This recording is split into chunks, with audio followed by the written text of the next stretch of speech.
todo el que desea hacer una pregunta ahora. Yo voy a darles la palabra.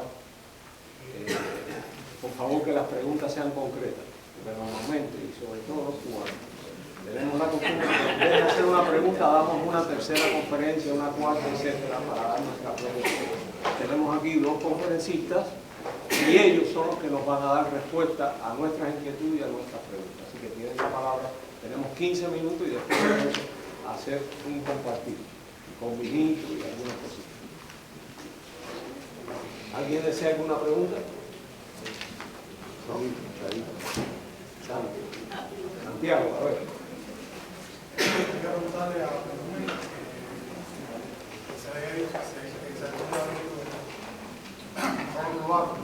se dice que la propiedad privada debe ser como más repartida, más multiplicada. Lo perfecto sería quizás que muchas personas no sean tanto propietarios, sino que fueran propietarios. La propiedad privada fuera cooperativa, cosas así, o muchos empresarios pequeños, muchas empresas, pequeños empresarios. La pregunta mía es si la tendencia actualmente, por lo menos aquí en Estados Unidos, es, por ejemplo, antes existían muchas ¿cómo se dice la cosa que es para reparar? Bueno, que Don Dipo acabó con la demás, con la competencia de muchas ferreterías pequeñas, exacto. Ahora ven, por ejemplo, hace poco compraron Navarro, y ahora quedan de farmacia grande, Walgreens y CVS. Y a su vez esas empresas casi que han matado mucho las pequeñas farmacias, pequeños negocios. Entonces, ¿cuál sería la propuesta en estos tiempos modernos que había una concentración de más monopolio, más grandes capitales? ¿Que los obreros tengan participación en las acciones o cuál sería un poco su visión o su interpreta de esto? Sí, mira, yo te puedo decir lo que se me ocurra. Sería bueno que un economista, un sociólogo entrara en más detalles. La encíclica lo que plantea es básicamente que la propiedad privada, como estaban planteando los socialistas, no debía desaparecer, sino todo lo contrario. Lo que hace más fuerte a la persona y a la familia es tener la propiedad privada, lo necesario para su vida y su desarrollo, que así lo explica. Claro, eso en esa época era retar al Estado y retar a toda una serie de personas que controlaban una serie de lugares. O sea, el sentido de la propiedad privada está en darle seguridad a la persona en su desarrollo. Por eso debe existir lo más ampliamente posible.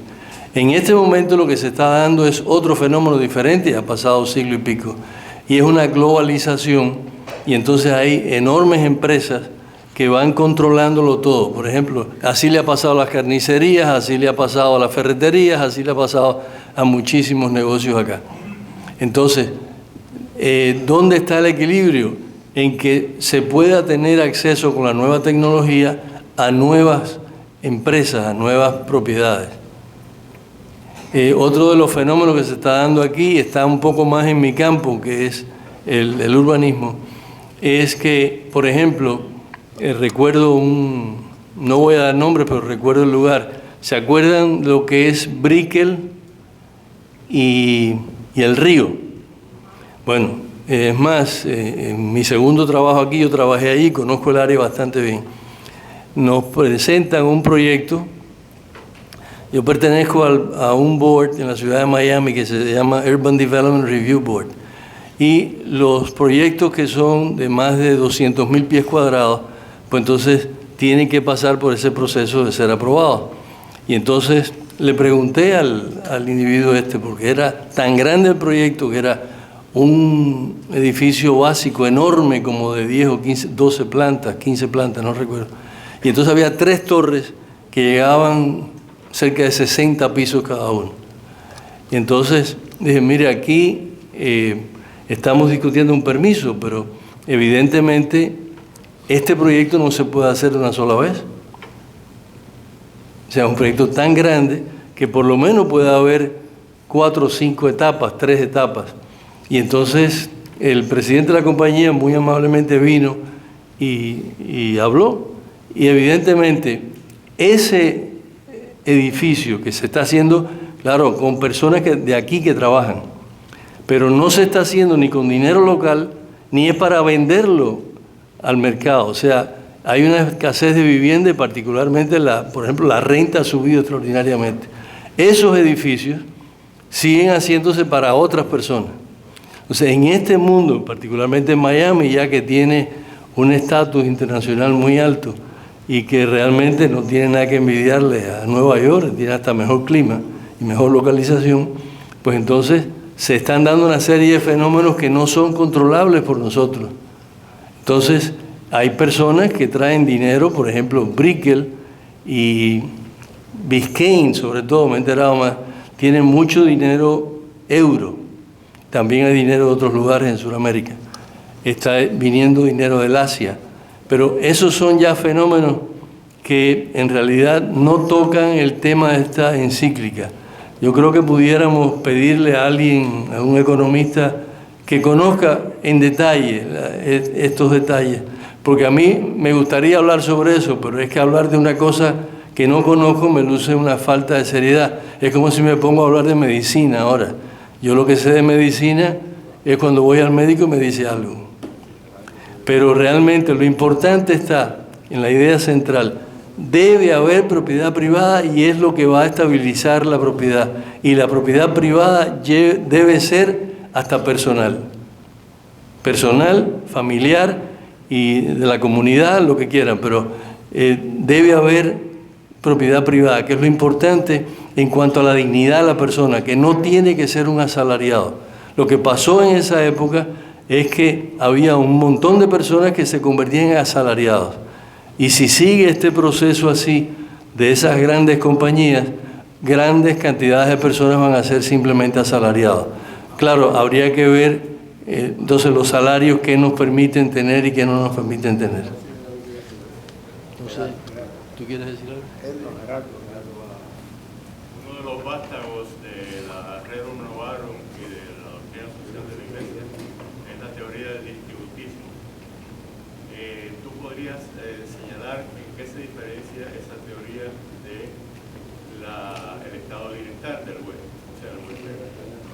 Yo realmente no, me perdonan, yo no entraría en eso. No soy lo suficientemente hábil para entrar en los detalles. Pero una cosa es enunciar el principio y otra cosa es la formulación de cómo eso se realiza.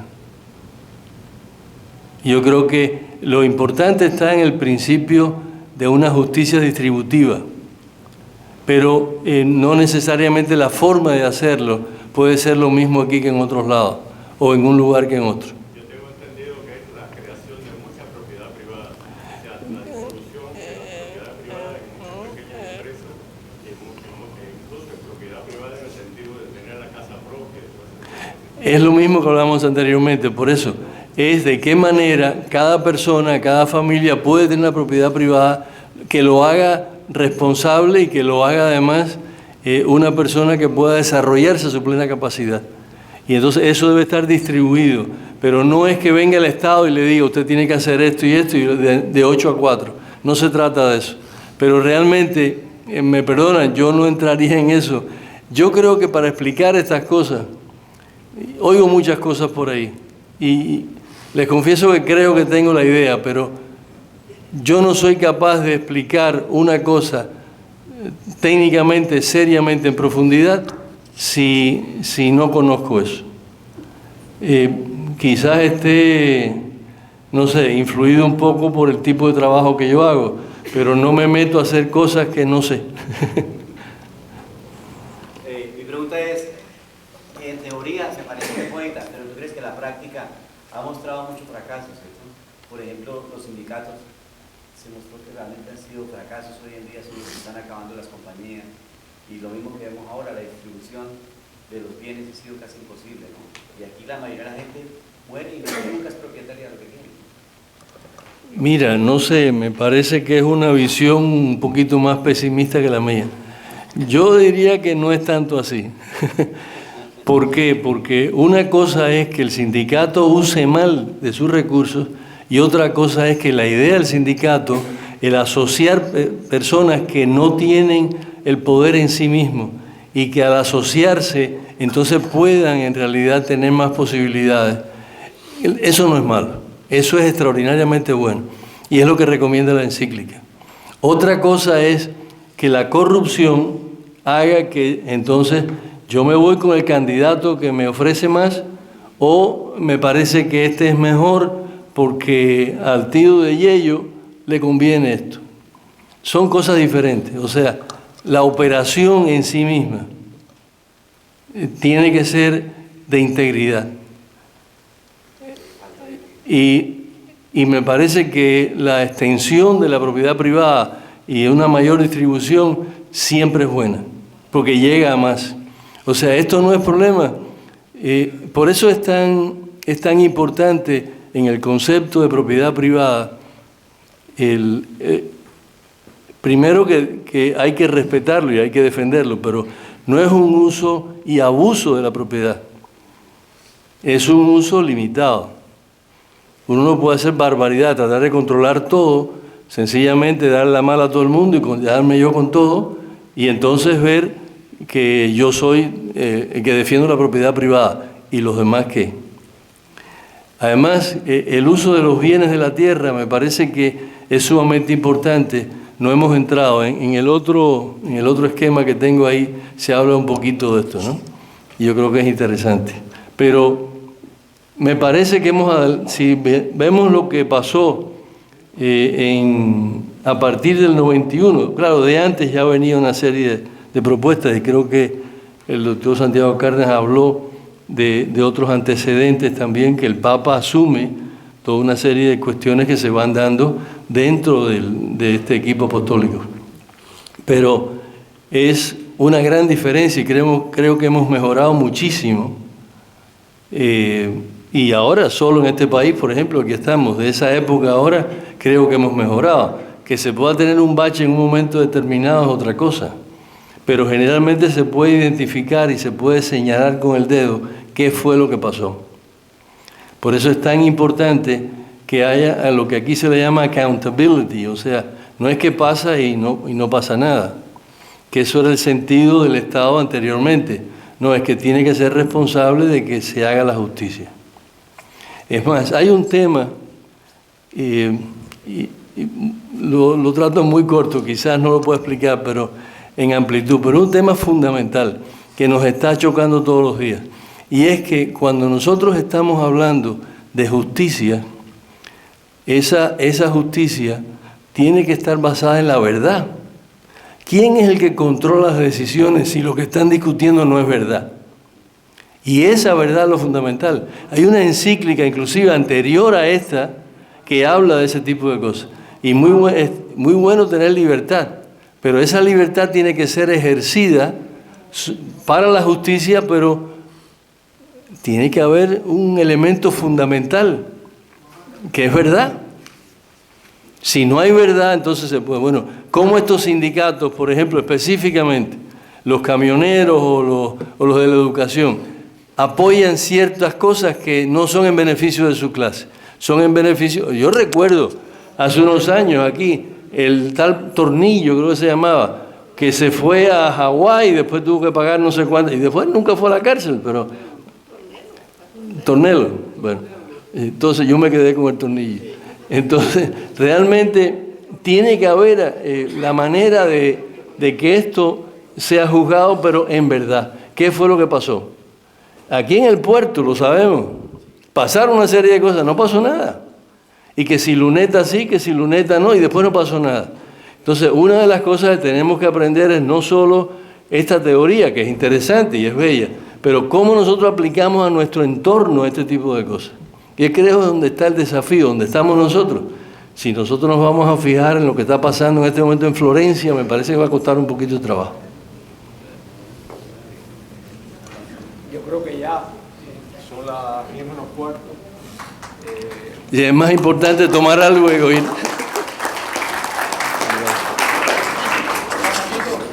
No quiero terminar sin de nuevo invitarles. Gracias. Sin de nuevo invitarles a la sesión de mañana, que será en el Colegio de Belén, en la sala Cosculluela, donde va a haber una presentación por parte de 3 órdenes o 3 organizaciones: la Orden de los Caballeros de Malta, la de los Caballeros de Colón y la Organización de Caballeros Católicos. O sea, todos están invitados mañana en la sala Cosculluela del Colegio de Belén. Las 3 órdenes de caballería, por llamarle en la forma que Santiago les llama, van a hablar de su proyección social en función de la doctrina social de la Iglesia. Así que todos están invitados mañana, el jueves en Corpus Christi, con el padre José Luis Menéndez, y el sábado en la Ermita de la Caridad a partir de las 9 de la mañana.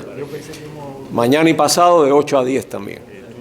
O sea, les agradezco profundamente que hayan participado con nosotros y le doy las gracias a nombre del equipo organizador de las Semanas Sociales al doctor Santiago Cárdenas y al arquitecto Jesús Permuy.